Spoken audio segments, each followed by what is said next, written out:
It all on video. Okay, so you got, this is the first part.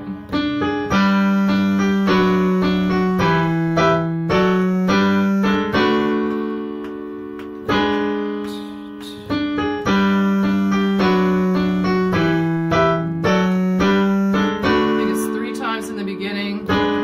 2, 3, 4. 2, 3.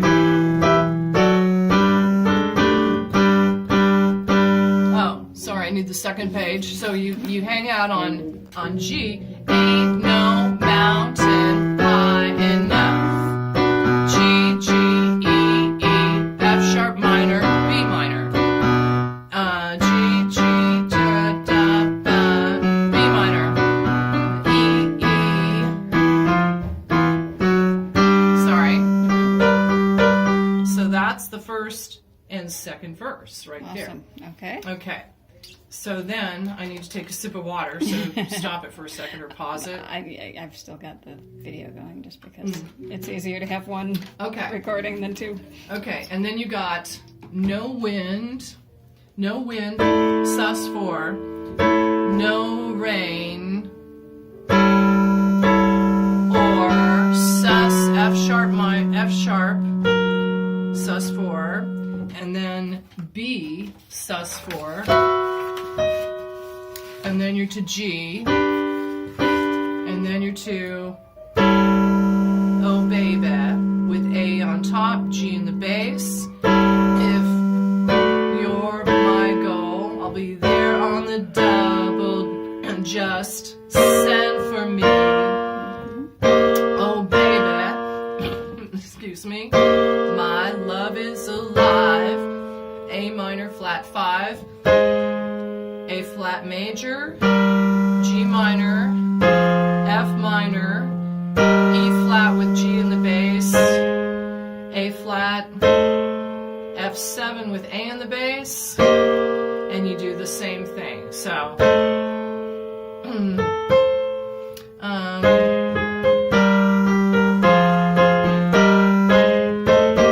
so that's the rhythm. 2, 3.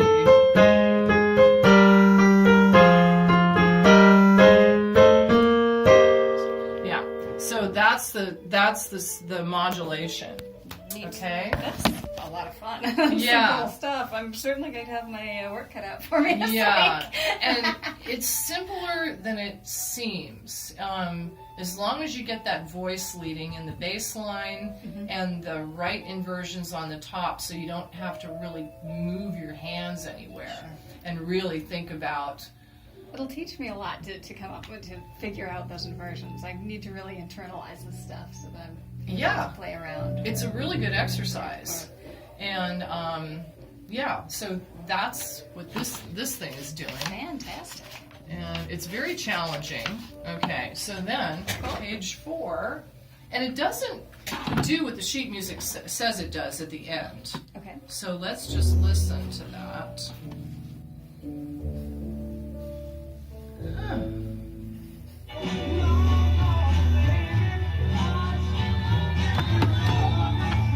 So that's where we are.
doesn't do this, but it goes back to then it's right key, to that A flat major 7. but then it resolves with F.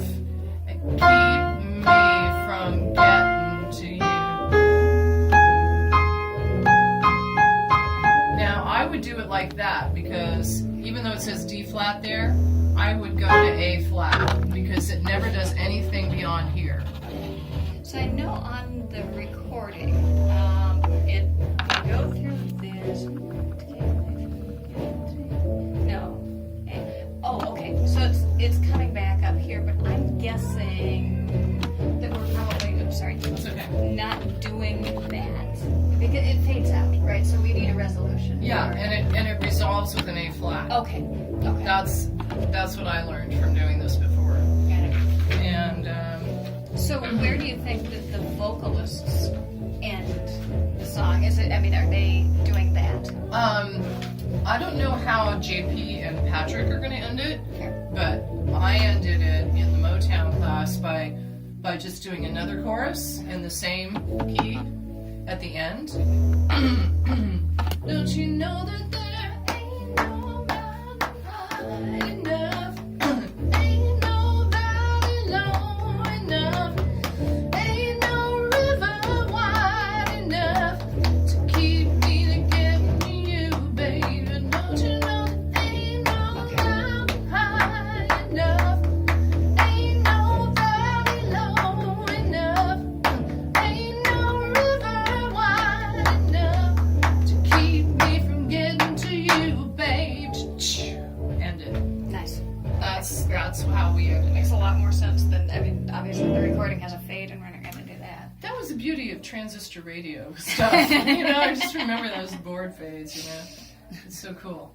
And the thing about Motown, because I learned this from reading an article, that the way they did the sound in the studio was very high end. That's why they had a lot of tambourines, hand clapping, because it sounded good on the transistor little speakers. Which had no bass at all. No, no. I remember transistor radios. Yeah. Dating myself, but I remember. Me too. I used to fall asleep at night with one. My mother used them until they were, you couldn't buy them anymore. Because that was her thing. She would fall asleep with the transistor radio. So I thought, hey, that's a good idea. I think I'll do that. So anything jangly and at the top reproduced really well. Mm-hmm. Really did. Yeah. So that's why Motown sounds so wonderful on those things. So, okay. Well, I hope that's a really good start for you. I'm really glad you took a video of my horrible wrist guards here. But I can still play piano. It's great. I'm fantastic. really happy about that. I'm going to go back to the chiropractor in a week and Well, I mean, hopefully it's therapeutic. Yeah. One of the very first things that I learned was that just the act of spreading your fingers like you have to for piano playing opens up the tunnel and relieves some of the pressure on the tendons. Yeah. And there's these exercises, the physical therapy, they want me to grab this putty and go like this too, but It's got to be excruciating. I mean, if you're squeezing too hard. Well, isn't that the motion? you keep your wrist straight and it actually doesn't hurt. Okay. And then there's a stretch, and then there's something called pronation, but So it's when you're both bending and squeezing that's where the problem comes in? yeah, I actually made myself play ukulele on Friday. Is it Friday? Yeah. And it wasn't bad because you don't have to press as hard. And if I have it in the right position, it's not bad. It'll get sore, but I could do it. It was fun. Nice. Yeah. So anyway, but I hope this gets you started.